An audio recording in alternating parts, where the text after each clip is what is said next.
On parle toujours de la santé. Une campagne de consultation et traitement gratuit a été lancée le week-end dernier en faveur de la population d'Nguéba. La dite campagne a été organisée par la fondation Albiconda, Falco en sigle, au centre de santé d'Nguéba. Un reportage de Consolante Miezi.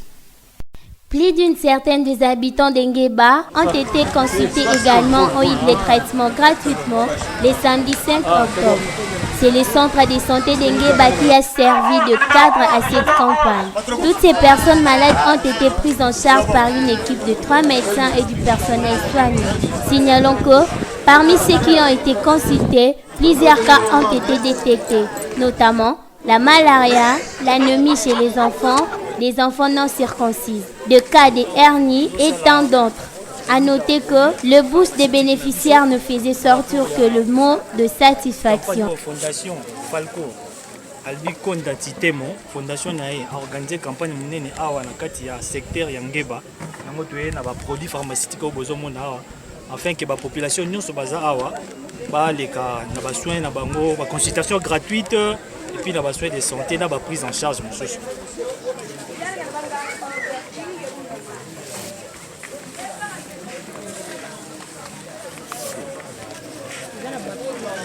Again.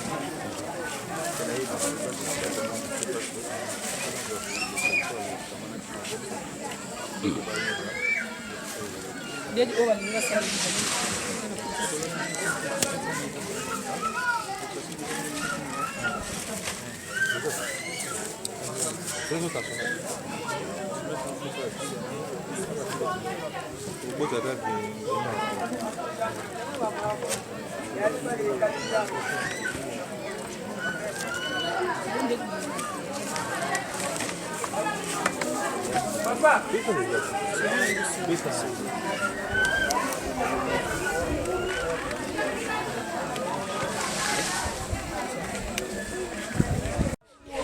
Bumbagolele kati batanu beli bunzasi yebo. Interimbila. Mutela. Yukala yingang. Yukala yinwe. Ka beti tambula ngambia masoba tu yukala. Ka butu pengile butu tale mukizonzi kimunga kubona o. Katukala masoba. Kanti mambo katusaya. Utusaya na mfutugana tugana. Kamunuku. Ka musina di muta muntu. Musina de association Fondation Albiconda. Vraiment, kuna matadikena, kuna province. Nzone Ngeba iwa, ibulat nyeki, bulan siala, kuna kena musani kandiku. Kabwa kubenu?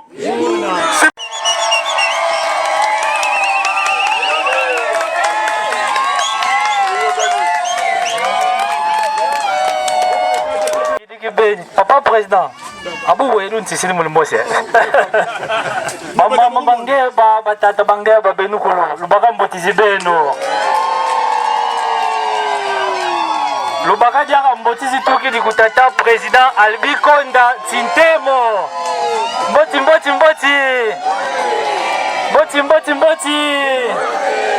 Merci Kibeni. Tufia ukidi.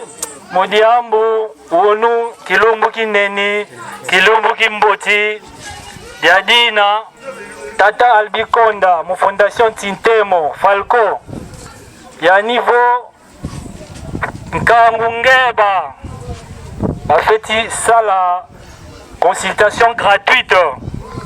Babel m'a vu une maladie, ben ça, baba ça ma consultation, baba na bilongo. Bafeti sala diaka bitubogira mu français circoncision bafeti zenga bana kabuna kwa kalolundi ko bana kunzo bana bafeti baba zenganga betu botu tsamana mudingala bafeti zenga ngenga kabuna kwa kalolundi ko bana tata konda bukazai sivo bana bakulukungeba bafeti basala ma concision yadina diaka ba mama batata Betokolo, pour ma consultation gratuite, Moussafo Bazaya, qui malade Vouidi, Bakure ni Bilongo. Donc, après Bilongo, au Vouidi malade Mankara, si Basala Bonto, prise en charge. Donc, prise en charge. Bungangi, au membre ou na Moufalco, si Basala prise en charge, il y a Bungangi, si bon tu vas colombe limbongo 100 francs. Fondation si na 50 francs, ngedia a réuni 50 francs. Mbia. Allez, tu bokan tiala mu de tata bikonda. Bulan tiala bibeni, tu bulan tiala. Vraiment, tu te meni yangala la kibeni kungeba. Tu mweni ba mama ba bengi bena. Batata ba bengi bena, majendi ya koko bena. Bana dia koko tuna. Jadi na kibeni. Tutoreni kibeni merci, tutoreni merci. Madame dit patience ben nous tukasuka koko tuna. Alors koko tuna na tout jusqu'à après midi dia koko tutokala. Tokala patient on va kubokeli. Wedi bakusali consultation et puis kaluka dit presse quoi lukingila. Donc l'un après l'autre, moi ça mon français. Bazo ben ngamboko moko. Vous à la précédé eza makamoko kitoko. Fondation Albiko Identité mo. À partir de matin du coup nesika zali habité souci ya bandeko nanga ya ngeba. Mais tout kulo walwa pe ngala fa. Tout à l'heure ngala tawa français tawa dia kikongo. Mwana nkonga feti ko ngala, ka feti ko français, ka feti ko dinga tsiza ko ka feti ko kabula kwa. Vraiment ngiangalele kibeni tata président Bouilouza ici Albiko Identité mo. Si tu sens ma maman, ma image, ma photo, et puis si tu as yangala, yadina, mais tout tu peux le dire quand tu es là, tu vas t'attendre du compte. Ngeba oye. Ngebe. Ah. Nous ne sommes pas là pour faire du tanga.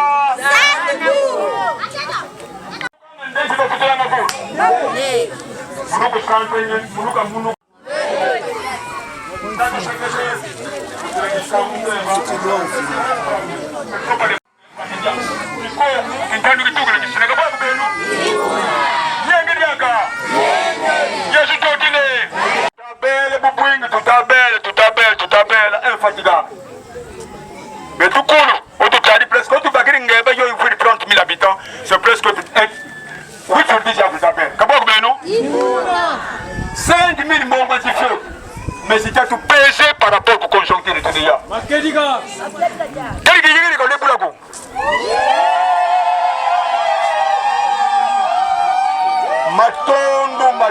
matondo manen. Ben nous le connaissons pour la province. Le temps où tata kona ne kuna ngeba ba yangale ba mwene kiesi. Kanti. Njari kusulumanga.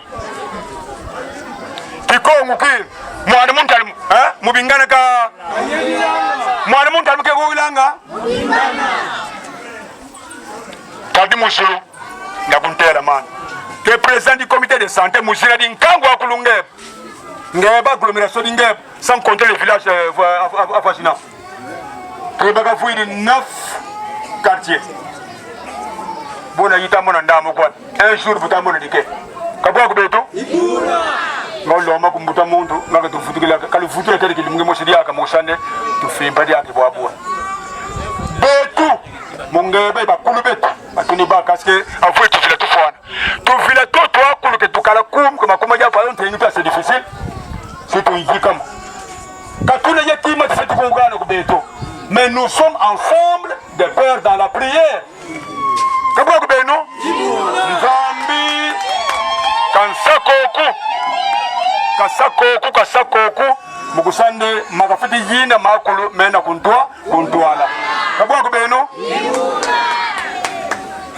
bambuta batange fundi tumana nansikia kinzonzi kikanda batakia otedi ndamu sisiri otumansi bako ambachi tutabwa bongo de meso na wenu ugana mbujizei untene vraiment Notre monago lumbre tu vas na kieski ben kabwa kubeto mama siri ndi menene kabunzasi na kumpel Jean-Pierre kusolo bukate ganto tokene ka kadu kusolo mamenga manante bitie mikulibi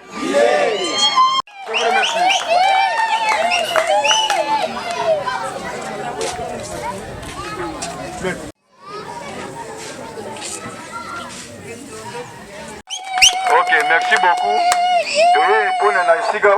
Pour la population, maladie, yango na cadre ya activité na biso ya bomoni ngai susu mokonzi ya parti awa na Madimba nazali awa po Albi azali mwana ya ndako azali mwana oyo ya biso ya papa Vitali Kamere basi nyonso to akendaka il faut biso pe bakonzi ya parti tozalaka yango na sepeli mingi na présence na bino na moko mbote na bino pe kezonga pa ya papa Vitali Kamere na sepeli mingi na sukika sika oyo. Ok, merci. Na ye lycée na sima nango akuta na ngai na kolakisa na bino moto bokokuta na ye bosona ye pe bosaderi na parti na ngasi na sukika na merci beaucoup.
Donc à gauche laboratoire.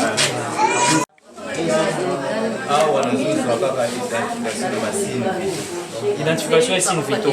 Les malades.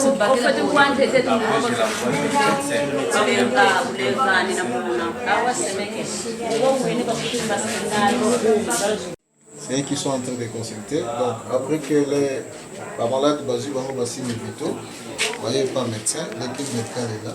Bonjour. L'équipe médicale est là pour ça. Nous avons les médecins qui sont disponibles pour la population.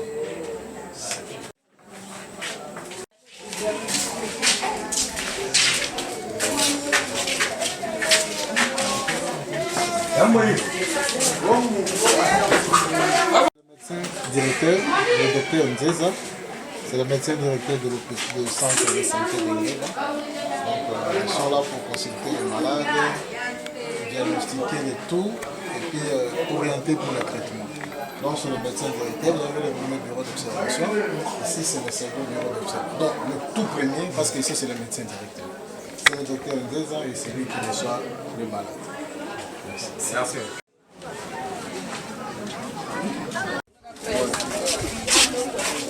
Tous ces produits que vous voyez ici, c'est pour qu'on donne aux malades après consultation gratuitement. Hein. Ils ne vont pas payer, il n'y a rien à payer ici. Donc c'est gratuitement. Après consultation, alors on leur donne tous ces produits ici. Voilà, c'est la pharmacie.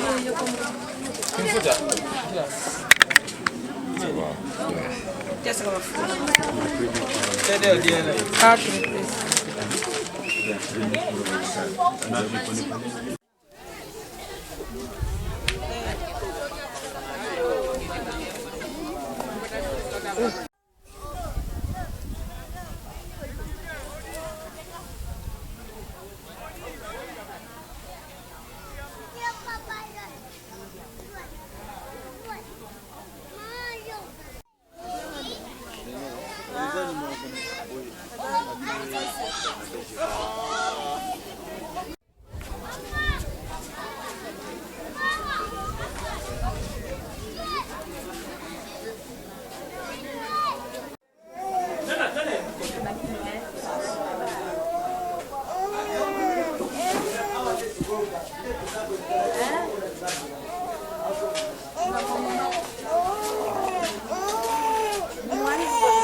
échantillon à bas na on ngé bamusu baza ba mikolo bakatama te faute de moyens bana kaka nani toza kosa bamona bana bana kaka tupinza sasa ko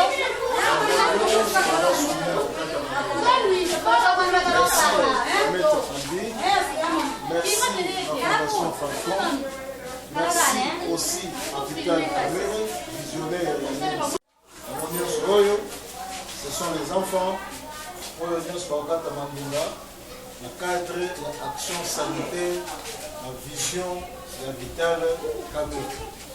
Merci, merci, merci, merci, merci. Samedi le 15 octobre. Merci. Na journal lelo en tout cas toza na kati ya secteur na biso Angeba na kati ya zone de santé le centre na biso Yangeba na fondation na biso Albikonda nde toyambi na kati na Ngeba. Bayeko sa ligne juste. En tout cas, d'abord, on a félicité Penza Nzambe na journal lelo kotinda fondation na Katangeba baye ko sunga biso surtout na likambo motuya penzo etali santé. Omoni fondation aye ko memela biso bakisi awa a memela biso bakisi baye ko constater biso ba malade ba mamwebele. En tout cas, gloire Penza na œuvre otomoni na mukolo lelo ko na fondation na biso Albikonda. Toyoki basali ba consultation ba pesa ba kisi na nyusu twana bofuti mbongo boni. Papa Nzamba za likolo Nzamba za partout to futi ni un likuta. Yango en tout cas tozo féliciter Nzambe pe tolobi ezamba la liboso biso na Ngeba to mona ka batu bakoya bakokosa biso boye boye. Oya ko memane moi polo moi ni Nzamba en tout cas pambola po oya memeli okisi. C'est Kazoluka Lobikono, en tout cas félicitations. En tout cas, pour na papa na biso Albikonda, Nzambe apambola. Ezala pona mbala sukate. Écoute toko bakisa ke toza ebele donc abakisa makanisio yo, abakisa liso ko sala Nzamba protéger na mbala sima. Ekozala pe sengo to mona na penza na ye moko na Katangeba to sepeli mingi penza to sepeli so to komone penze ko leka kuto yo to vivre lelo biso na ya ensemble. Mama kwa hiyo tuzali wapi na tango tozana kata centre na biso ya Ngeba centre de santé ya Ngeba de santé de Ngeba oya ko sali na santé de santé ya Ngeba lelo to sepeli makasi kono ko yoka penza ndenge ba bengi biso le traitement ya ofele l'examen ya ofele en tout cas mbala liboso na mona likamboyo en tout cas ezolekela biso makasi pena tozomona ke Nzamba azosala pona biso parce que ba malade eleki mingi na kata mboka na biso. C'est pour fondation Albikonda moto memeli bino sango lebi na yini. En tout cas to pesier félicitations makasi ya liboso et puis to sengi pa ya Nzambe abakisela ye o esangi kati na ye abakisela ye penza parce que na oya esalela biso na mokola lelo toza na matondi ebele oya kopesa ye penza. Mikolezo ya papa na biso tolingi kuta bakisela biso susu ya koleka lisusu oyo kuta pesi biso na mokola lelo et puis tomoni kuta likambo moko tokoloba na yete ba félicitations oyo topesi ye en tout cas Nzambe abakisela ye amatisa ye esika kuta esengela kiti akoma tozane sengwa makasi pona ye deputata betu kumaka tusadili ku centre de santé de Ngeba tune kiesi kifuana parce que maladi mambidi mena kugata katuta bakila mo solution mais yani wisi de solution tumonde to bakidi solution yamdi to tele di Nzambi kan yika mfu kan bakisila bibi konde di musaka tu yika diaka bibi konde mukati ebetu musande to kale santé de kito Nzambi kan sakumuna kebe bu solution yina boy kasi mu solution yina kikalore akutugeni bilongo biofele bibi tumani bifete tumani sa maladi munitu bilongo biofele bon consultation biofele bilongo biofele en tout cas merci kiben kuyani matondo kibeni tutomini futuro ko yani mafuana nzambi kan yika bibi konde muna yani kibeni yemfu ka yika yeki fulu kine kaka nikakuma kakuma. De leur côté, le cadre de la Fondation Albi Konda ont donné le sens de cette campagne de consultation et de traitement gratuit. Peut-être le soir. Président fédéral ya IMC na Madimba, je retrouvé na Ngeba mukolo lelo. Santé ya parti na kati ya Ngeba izandeli. Bon, santé na kati ya secteur ya Ngeba ezali pena malamu mingi. Yoko kuta pena ba mambo mususu aba représenter ya parti ba ya minga kitoko. Tosole malamu en tout cas na pesi bango motivation ndenge ni parti zo voler na information mususu o bazaki na ngotende ba yoko kuta na ngosu na pesi bango. Est-ce que vous avez vraiment organisé la salle à la réunion? Bon, basala ba réunion na ba basala ka par mois basala ka 2 fois. C'est-à-dire basala le premier na suko ya fête du mois le 30 et le 31. Si on a ndenge bosolo li ba s'organiser ni pour accompagner fondation Albi Konda. Bon, to sonné ba organiser ba ibisi ba libo susu na bangi zaki nini fallait présence na ngai moko kuma na kati ya ndenge. Le sona ba on a bike no fondation na parti ezali eloko moko. C'est-à-dire ba mambo baza na kati ya fondation faut pas s'adhérer na parti. Na pesi on peut contact ba kuta na ba s'organiser ndenge ba ko travailler na kati ya secteur ya ndenge. Ko ba o ba zaki na nitu est-ce que tu seras au début na ba on ba Holanda. Bon, on va sur la nangani surtout on va dans Kachangeba, depuis que non, on a ezali fondation na biso. La fondation ezali banda ti meza ya Kachanda. C'est-à-dire nani maître Albi, yi azali mwana nda parmi ba cadre na kati ya INC o ya parti ya Vital Kamerhe. Donc rabat na Kachangeba faut ba soutenir yé la kati ba ambition azana ngoni surtout pour parti qui ne peut liboso et en tout cas ça na malamu mingi. Merci beaucoup. Oui, bonjour, cher Hélène. C'est vous qui êtes le porte-parole de l'UNICEF au niveau du territoire de Madimba. Aujourd'hui, nous nous retrouvons ici à Ngeba.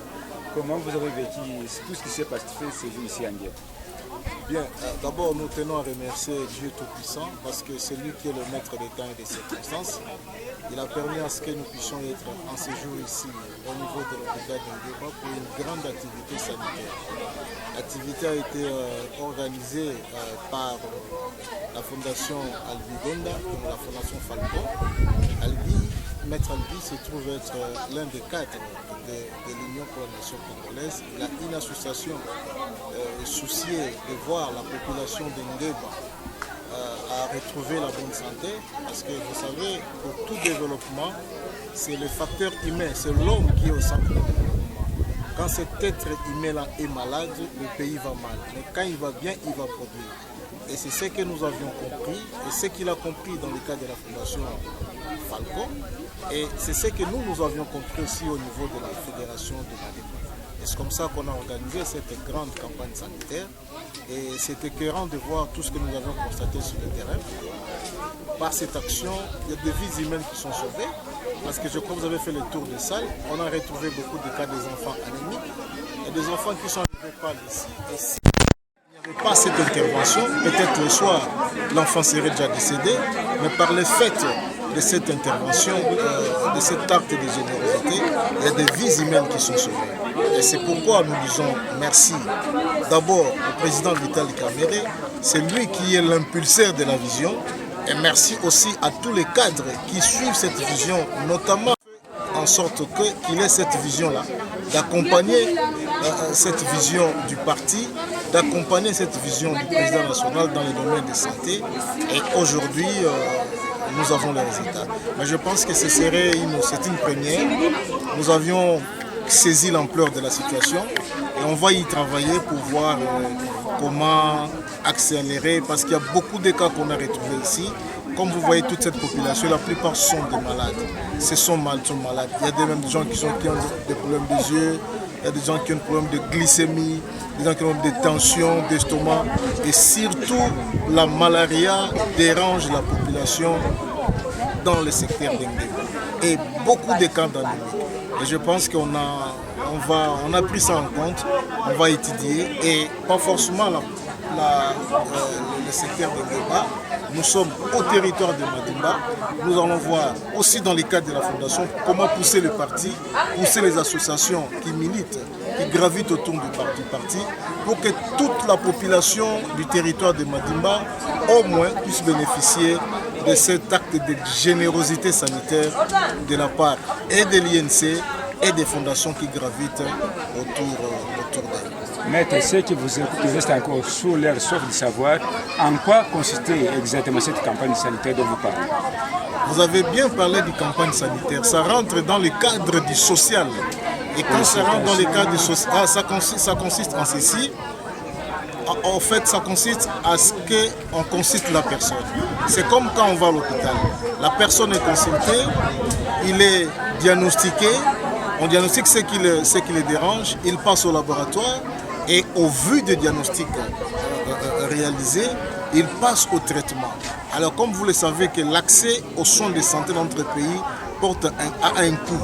Et la population dans le secteur d'Engeba n'a pas de moyens suffisants pour pouvoir accéder aux soins de santé. Et c'est comme ça que nous avions pensé aider tant soit peu cette population-là. Et cette campagne a été organisée. Je vous l'ai dit que c'est une première expérience.